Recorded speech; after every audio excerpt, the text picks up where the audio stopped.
Okay, over here is our hot water pumps.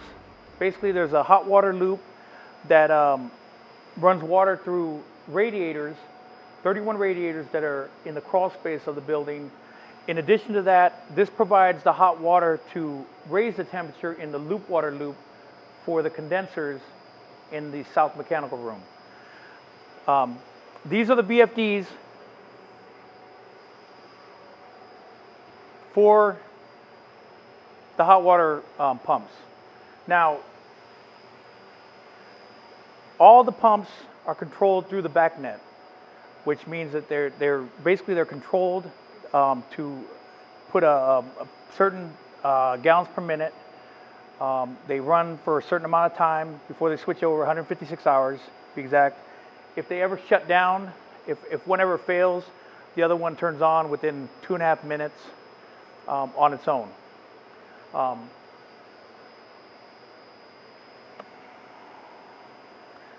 Like I said, these feed the 31 radiators that are in the crawl space. Maintenance on the pumps, basically in the manual it says approximately every 4 months for you to inject a small quantity of grease while the pump is running, and it tells you the type of grease, Exxon map.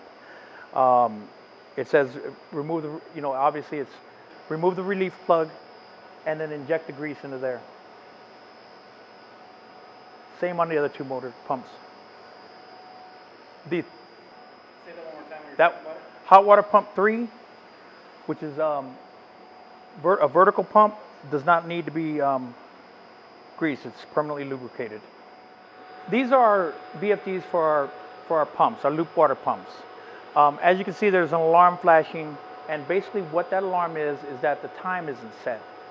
The reason that the time's not set on these pumps, or on these VFDs, or the hot water loop VFDs, is because they're running off the time off of the iTouch controller for the Daikin system. And setting the time on these would conflict with the time that it's already getting, that's running off of now. So there would be a conflict with two different times. That's the reason it's an alarm. It's not a failure of any type. It's basically just, at this point, just a flashing light. What I wanted to also talk about is that if for some reason the building management system was to fail, was to just go into failure, these pumps can be run manually. Basically, right now they're in auto because the building management system controls them right now. If for some reason the building management system fails, they would you have to turn them into hand, and then that way they'd run on their own. Simple, easy, and only one pump at a time. Two pumps don't run at the same time. If it was to fail, you just run one of the pumps in hand and leave the other one off. Can we also add, one of the pumps at a time, so one geothermal, one hot water, and the recirc pump has to run, it's not a backup.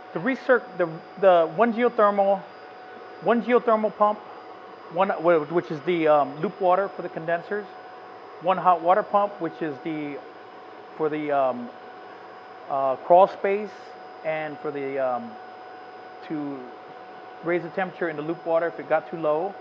The third pump, the hot water pump, is only it's actually a booster pump for when the temperature gets too low in the crawl space. It's a booster pump that would force more water through the radiators down there, so that way it would heat the crawl space faster. That one, you would just honestly, that one, it would just be left alone, because water still goes through the radiators regardless. That's just in addition, if needed. And then did you show how to put it in hand?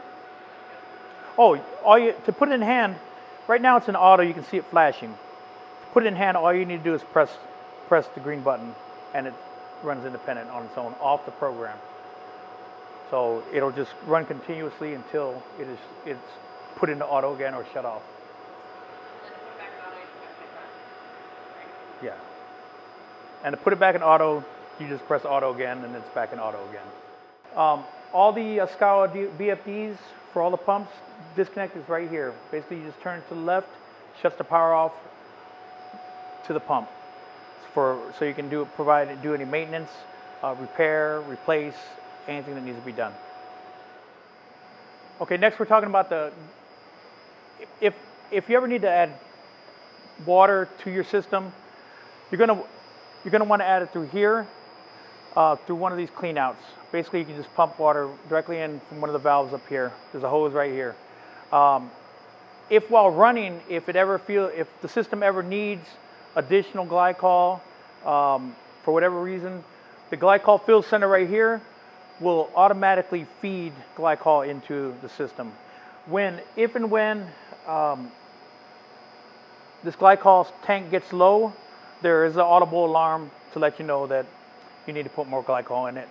I would put probably two-thirds glycol, one-third water mixture in here. So that way, that's what you're pumping back in there if you ever lose any, which you would have to have a leak or something to that effect for it to lose, because this has been sitting like this for a while. This right here is the geothermal loop that feeds the football field.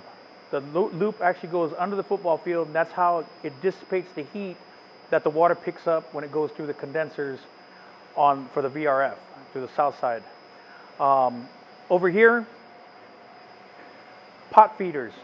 Basically, for putting any types of chemicals or any type of chemicals or anything that they have to put into the system, the pot feeders are for that. There's actually two of them, one for the VRF loop and one for the hot water loop. And that's it. That's it for here. Boilers.